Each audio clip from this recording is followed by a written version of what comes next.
નમસ્કાર મિત્રો, દેશ અને દુનિયા તેમજ ગુજરાતના મહત્વના સમાચારમાં આપનું સ્વાગત છે। આજના મહત્વના સમાચાર મેળવવા માટે વિડીયોને અંત સુધી જોતા રહો। સૌથી પહેલા આવા જ સમાચાર મેળવવા માટે આ ચેનલને સબસ્ક્રાઇબ કરવાનું ના ભૂલતા। ત્યારબાદ સમાચારમાં આગળ વાત કરીએ તો જોઈએ ખેડૂતલક્ષી મહત્વના સમાચાર।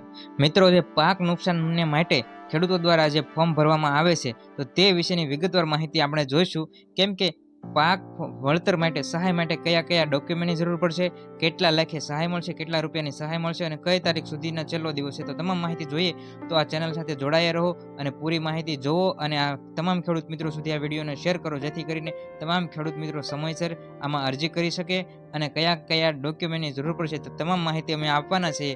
તો કોઈ પણ ખેડૂત મિત્રો કોઈ પણ એક ડોક્યુમેન્ટ ભૂલી ન જાય, જેથી કરીને તે સહાયથી વંચિત ન રહે। અત્યારે જે વળતર જે માવઠું થયું છે જેને કારણે ખેડૂતોને ખૂબ નુકસાની ગઈ છે, તો તેના માટે સરકારશ્રી દ્વારા જાહેરાત કરવામાં આવી છે કે 10,000 કરોડનું બજેટ ફાળવવામાં આવ્યું છે। તો કેટલા ખેડૂતોને કેટલા લેખે સહાય મળશે વિગતવાર વાત કરીએ તો જોડાઈ રહો સમાચાર સાથે। તો ગામના ખેડૂતોને ખાતેદારોને જણાવવામાં આવે છે કે ઓક્ટોબર 2025ના અંતમાં પડેલા વરસાદને કારણે થયેલા નુકસાનીના પગલે સરકારશ્રી દ્વારા કૃષિ રાહત પેકેજ જાહેર કરવામાં આવ્યું છે।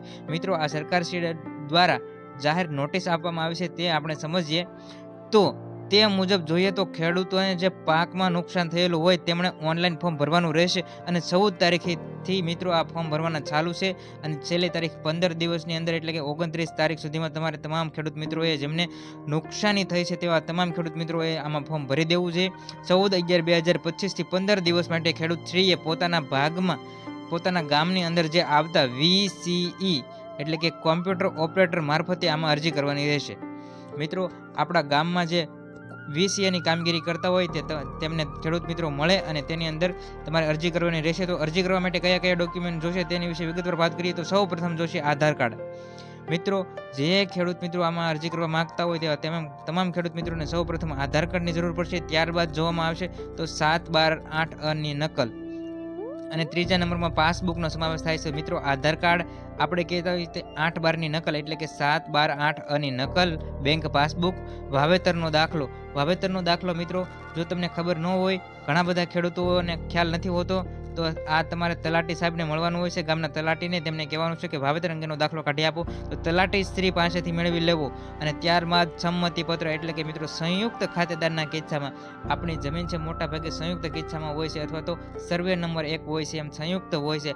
ઘણી વખત ભાઈઓ ભાગ પડ્યા નથી હોતા, સાદી અને સરળ ભાષામાં સમજીએ તો સંયુક્ત રીતે જો આપણી જમીન સંયુક્ત પ્રમાણમાં હોય તો દરેક જે વારસામાં નામ હોય તેવા તમામ વ્યક્તિઓનું સંમતિપત્ર સહી સાથે મેળવવાનું રહેશે।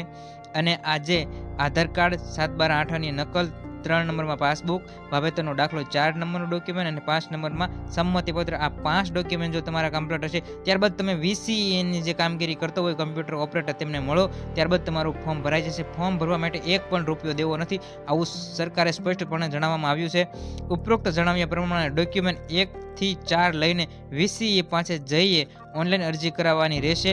ત્યારબાદ તમને ડોક્યુમેન્ટ 5 એટલે કે સંમતિપત્ર આપવામાં આવશે, એમાં આપના સંયુક્ત ખાતેદારોને સહી કરાવવાની, ફરીથી VCA ને જમા કરાવવાનું રહેશે। તો મિત્રો, આજે ઉપરના 5 ડોક્યુમેન્ટ છે તે લઈ તમારે જે ગામમાં આપણા ગામની અંદર જે VCA ની કામગીરી કરતો હોય તેમને મળવાનું રહેશે। ત્યારબાદ VCA આપણને છે જે સંમતિપત્ર પાછું આપશે તે આપણા જેટલા જમીનની અંદર જેટલા વારસદાર હોય છે, જેના નામ હોય છે તે તમામ વ્યક્તિઓની સહી કરાવવાની રહેશે અને ત્યારબાદ તમારે ફરીવાર જે આપણા ગામની અંદર કોમ્પ્યુટર ઓપરેટર VCA ની કામગીરી કરતો હોય તેમને મળવાનું રહેશે। ત્યારબાદ તમારું ફોર્મ કમ્પ્લીટ થઈ જશે। સરકારશ્રી દ્વારા સ્પષ્ટપણે એવું કહેવામાં આવ્યું છે કે કોઈ પણ ખેડૂત મિત્રોએ ફોર્મ ભરતી વખતે એક પણ રૂપિયો આપવો નથી, આ એકદમ ફ્રી સરકાર દ્વારા ફોર્મ ભરવામાં આવે છે અને ત્યારબાદ કોઈ પણ પ્રકારનો OTP પણ ખેડૂત મિત્રોએ આપવું નહીં, જેથી કરીને તમારે હારે ફ્રોડ થતો પણ બચી શકે।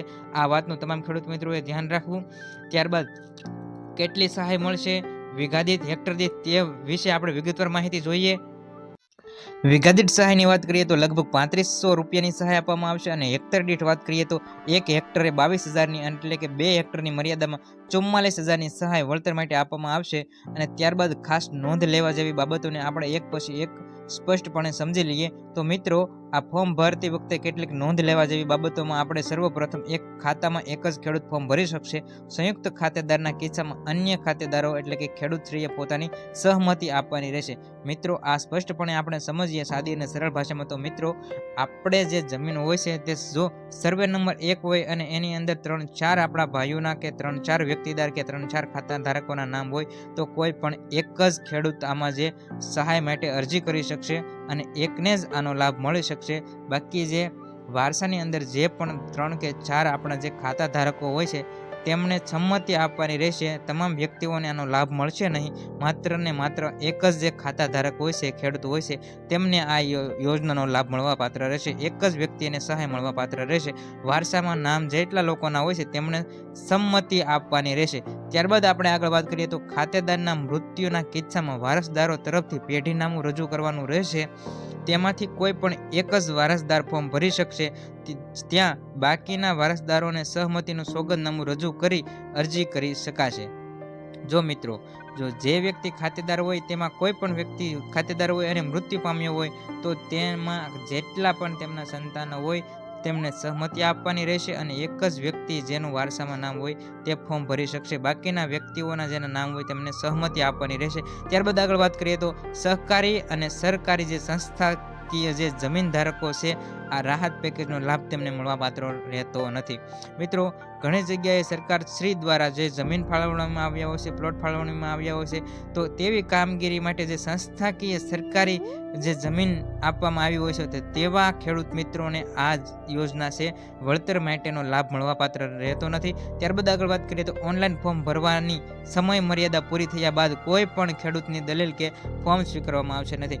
મિત્રો, આ વિડીયોને તમામ લોકો સુધી શેર કરજો જેથી કરીને તમામ ખેડૂત મિત્રો 29 તારીખ પહેલાં સહાય માટેનું ફોર્મ ભરી શકે. કારણ કે સરકારી નોટિસ પ્રમાણે 14 તારીખથી ફોર્મ ભરાવાનું ચાલુ છે અને 29 તારીખ છેલ્લી છે. તો 29 તારીખ પછી કોઈ પણ ખેડૂત દલીલ કરશે તો તેમનું ફોર્મ સ્વીકારવામાં આવશે નથી.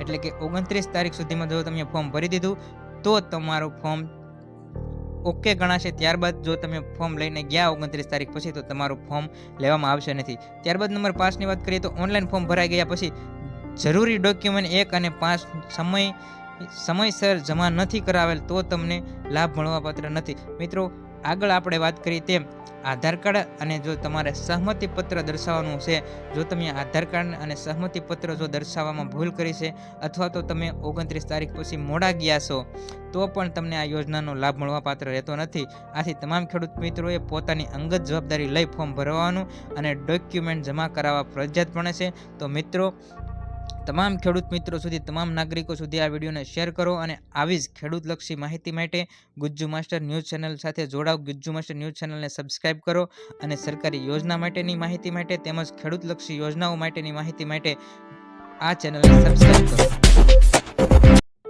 તો મિત્રો, મહત્વના ખેડૂત સમાચાર તેમજ સરકારની વિવિધ યોજનાઓ વિશેની માહિતી સૌપ્રથમ મેળવવા માટે ગુજ્જુ માસ્ટર ન્યૂઝ ચેનલને સબસ્ક્રાઇબ કરો અને ચેનલ સાથે જોડાઓ.